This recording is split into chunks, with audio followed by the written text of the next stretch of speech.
everyone, Jennifer Jensen with Sutton Ridge Farm. I'm Megan Rittmaster with Foundational Journey. Welcome to 2024. We're excited to kick off the year with our new theme. And we had mentioned that in a previous video, but our theme is getting to the core in 2024. So that's going to be what we're looking at for this year's videos, and just highlighting major areas that contribute to establishing a great foundation for our optimal health and wellness. So the first 4 months of the year, we're going to dive into mental health and well-being. So today we're going to be, and it's especially nice, we're in a room here where the sun is coming in bright, and we're going to be addressing SAD, which is seasonal affective disorder.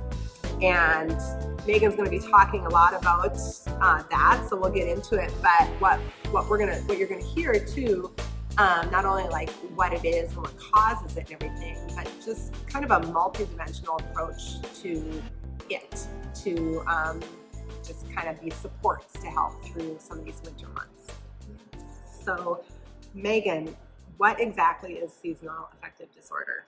Yeah, so it is characterized by the annual appearance of depressive episodes or just even a change in your mood during many times autumn and winter. So it's usually over like 4 to 5 months. We can start to see it in the fall when, you know, the days are getting a little shorter. We're having less of that sunlight, where we just don't feel like ourselves. And so it's episodic. So it's, you know, only really for those 4 to 5 months. It's not like depression that can last throughout the whole year. It's a cycle.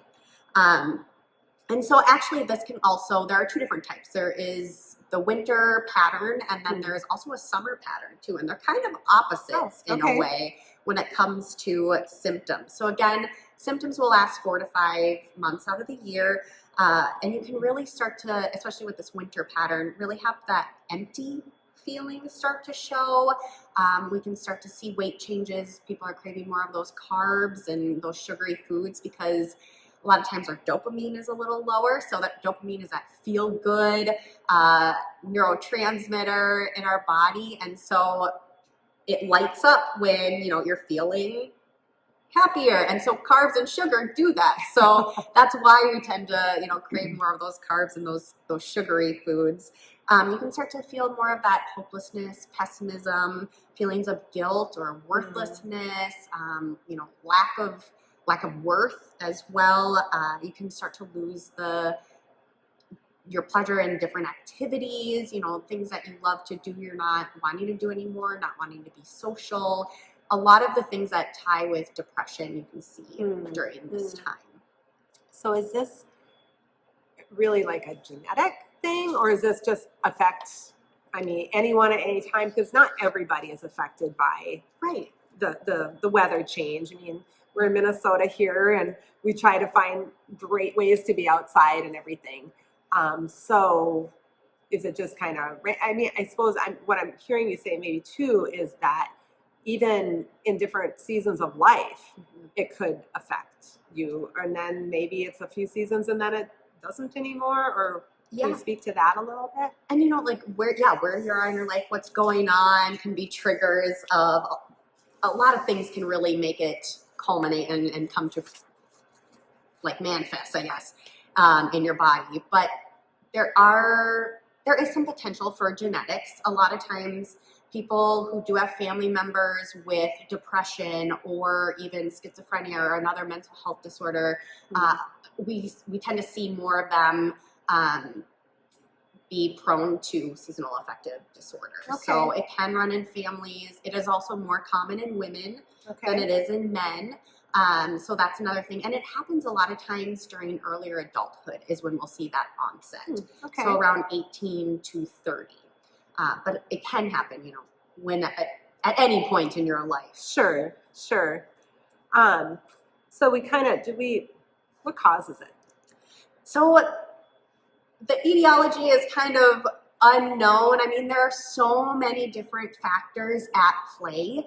A lot of times What does drive it tends to be an imbalance within the neurotransmitters in the body, and a shift with the rhythm of the body, the internal rhythm. So think of like your circadian rhythm. Sure. So, that's your sleep-wake cycle. So things shift within the body during this time of the year. And I'm sure a lot of it has to do with the changes of the sunlight as well. Sure. Just because that sun helps wake the body up, creates that cortisol, and then when we have that sunset, we start to get that melatonin production, and so things kind of get out of whack a little bit, especially when it's so dark when you wake up in the morning, and that doesn't help anything, right? Right. So there's a lot of differences between the neurotransmitters, a lot of imbalances. So we see a drop in serotonin, and we see a drop in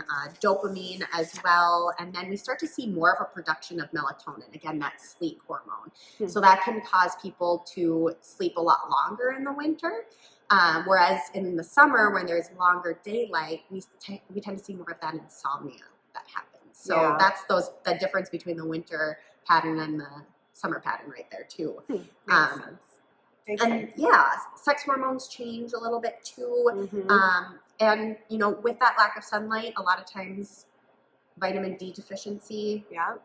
I mean, a lot of us are walking around deficient because we're not getting enough vitamin D throughout the whole year, let alone just the winter months. Sure. And it's sunlight is the best, and it's harder to get it through foods.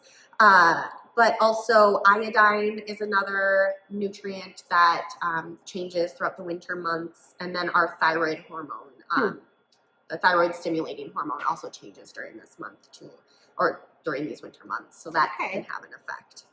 So we kind of talked about that it's multi-dimensional in our approach to it. So what we're going to talk about a little bit is food, for sure.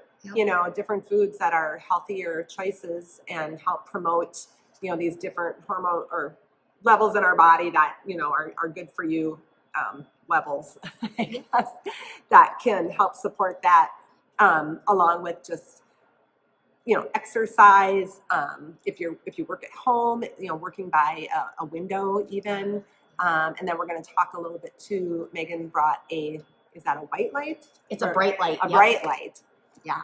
That she'll show you later too. So just little helps. And then like even essential oils too. So just the aromatherapy is really helpful too. So we're really addressing kind of all of our senses, the exercise and the smells and the eating. Going into one of the biggest treatment for SAD is obviously nutrients. So in another video in a few months, maybe a couple months, we'll be talking about the gut-brain connection. Okay. And so what we put in our gut also affects our brain, our neurotransmitters, all that stuff. But I'll get into that, down the road. Yes. So there is a huge impact on food and our mood. And so obviously getting that vitamin D, making sure that you're getting it through food, which you can get from mushrooms, you can get from pastured eggs, you can get it from lard, fatty fish as well. Unfortunately, the food doesn't necessarily give us the quantities that we need to get up to that optimal level. So a lot of times I do recommend a vitamin D supplement, and typically the very minimum I'll recommend for people is 3,000 IUs. And I want it to also have vitamin K as well, because they help each other. And they help each other with absorption, so they both are better when they're combined. So you're saying lard, you're saying, pastured eggs, and obviously we're talking about a high quality product too. You really need to be looking for organic sources, and raw organic butter is an excellent source of vitamin K. And then of course the omega-3, in the grass-fed beef and the like. So and lard too, you really got to find a really good source for that. We do carry that here. We carry the eggs and the beef and the lard. Usually, we've got that on hand. So anyway, it is important to have a very high quality source for those foods. Exactly. Yep. That is key. It's not just any source. Yeah. Right. And good point with the omega-3s, because that is another thing that a lot of people are lacking, is not having enough of the EPA and DHA, which our brain needs, and they help combat depression. We're not eating the fatty fish like we need to, and it is harder here in Minnesota. We're not by an ocean. Yeah. But even now, like, there's heavier metals in our seas and that kind of stuff. So those bigger fish I don't necessarily recommend them for people, but even having like sardines and anchovies, if you can consume those, those are better products. But getting in from your organic grass-fed beef, that's huge. The organic pasture-raised, like, free-range chickens, that you want the quality of those omega-3s, and they're going to be rich in them. So that's going to be helpful. You can get it from like walnuts and flax seeds, but the body doesn't convert it quite as well. Interesting. So a lot of times I do, if people don't eat fatty fish or the organic grass-fed beef or the eggs, then I typically do have, you want a quality supplement then too, like cod liver oil or fish oil supplement. Yeah. And then we really want to focus on the type of carbs. So if you're craving carbs, let's at least go towards those whole grains, the less refined, get in those starchier vegetables like the peas, the potatoes, the sweet potatoes. Those are going to also help provide more serotonin for the body. So about 90% of our serotonin is created in our gut. So when we're having the refined carbs, we're not going to amp up that serotonin. It's those complex carbs. So the brown rice, those whole grains, and then starchier vegetables are going to be helpful. So the processed foods are only going to rip up the gut even more and not necessarily make you feel too good. And then quality protein. Again, the grass-fed meats, and the fatty fish, the wild-caught, fatty fish, the organic pastured eggs. Those are going to be huge. They contain tyrosine, which then converts to dopamine in the body, that feel good, neurotransmitters. So we really want to implement good quality protein. Yeah. And when you're using the good quality protein, you're not eating as much because it's just it's so nutrient dense. Yeah. So you're getting everything that you need and your body can use it. Yes. And it's flavorful. Yeah. Like, you don't even have to add a whole bunch to it because it's delicious. I agree. I agree. All right. Well, and I wanted to touch a little bit too on, so Megan saying, what we intake for food, as well as, needing to supplement because we can't get it all from our food. Just touching a little bit on even those other sensory ways of making yourself feel better and happy with. So I'm just going to touch a little bit on essential oils. So essential oils, you're kind of looking at those ones that are the citrus ones, like sweet orange and bergamot. Sweet orange is just, kind of this happy. I mean, the orange even looks like the sun, for heaven's sake, so it's happy. And even like peppermint and ginger, rosemary. We're sitting here today, just even having some herbs in your house. So behind us here, we've got some various herbs. My favorite is rosemary. Just even, incorporating the cooking with those, and, you can even take a sprig, you can put it in your shower, you can tie it up there, so then you're getting that damp heat with that infused with the rosemary and stuff. So there's just all sorts of, taking a bath with essential oils, lots of different ways to get that in. There's even like the car diffusers. So maybe if time in the car to go pick up the kids or something, is kind of like a nice time for you because there's not a lot of distractions. Shut off the radio, shut off the podcast or whatever, and just use a little car diffuser, and you can have essential oils in the car too. So just thinking outside the box a little bit, and there's lots of different ways that you can incorporate some of these modalities.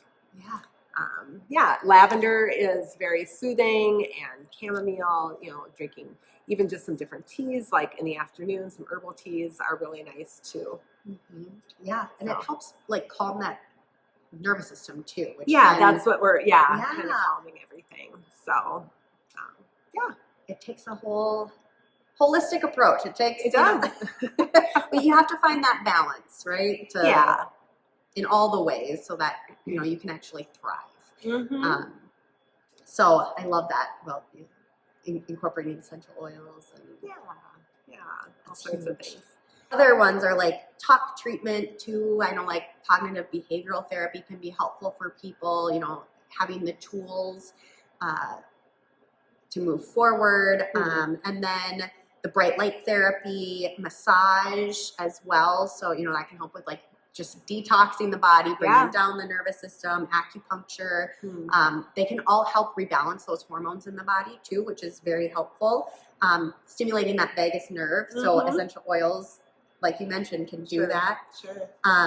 Even humming, breathing, sometimes yoga, those can all help that vagus nerve stimulation. That's the vagus nerve that connects that gut brain. So there's so many things. Yeah, it's good. So, and I think, it can be overwhelming just hearing all this too, but, just grab a few ideas and just incorporate them and do those things. Yeah. Just any little change can be really helpful. Yep. I love it. It's going to bring that resilience, perseverance, and the more that you know and recognize these patterns, the more that you can also incorporate them before these seasons begin, so that you are kind of at top peak going into the season, so that you can combat it. So, yeah.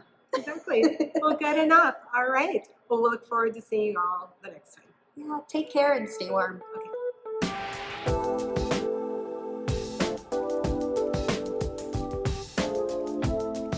Alright, so this is a bright light. So I've used this myself because the weather does take a toll on me. I've used this since probably high school, so that's why it looks so ancient, but it works well. So basically, you do this for about 15 to up to 20, maybe even 30 minutes a day. You want to make sure to find the right distance, and a lot of times it'll be like around a foot in front of you. At least that's for me. Some people might need it a little closer, but I noticed that it kind of made me anxious when I had it too close. Oh, okay. And a lot of times you want it to the side. So it would be, facing me directly, off to the side, because if you have it too direct, it gets too intense. Sure. And not necessarily great for your eyes. But this has been known to be, the bright light therapy has been known to be really beneficial for people with SAD. So it can make a huge difference, and it takes 2 to 3 days to really get that momentum, and then your body can start to feel those effects. So, question, because you said about your eyes and stuff. So, it's important. Like, I know seeing the sunrise in the morning is important because seeing that through your eyes and it just kind of sets your pace for the day and everything. So, would you say that your eyes should be open when you're with this? Yes. Yeah. Okay. Yeah. All right. It's just you don't want to be directly staring at it. Sure. But yeah, make sure your eyes are open. Okay. Just have it a little bit angled. You can even start, if you're at work. But a lot of times, that morning is going to be the better time to do it too. Oh, okay. So do the white light in the morning. Yes. Okay. Yeah. It kind of gets you going for the day. So Yep. Sets the, I don't know, is that your circadian rhythm Yeah, that you're really setting for the It day? gets that cortisol stimulated in the that's body. the word I was thinking of. Yeah. Yeah. Yep. Cortisol. And if you do it before night, you might not be able to sleep. So. Sure. No, that's a good to know. Yeah. So that's what this is. And if you guys have any other questions, reach out. I'll help you out. All right. Yeah. Go to her website, foundationaljourney.com, and you'll see a lot of good stuff there and some more details about what we talked about today too. Awesome. Until next time.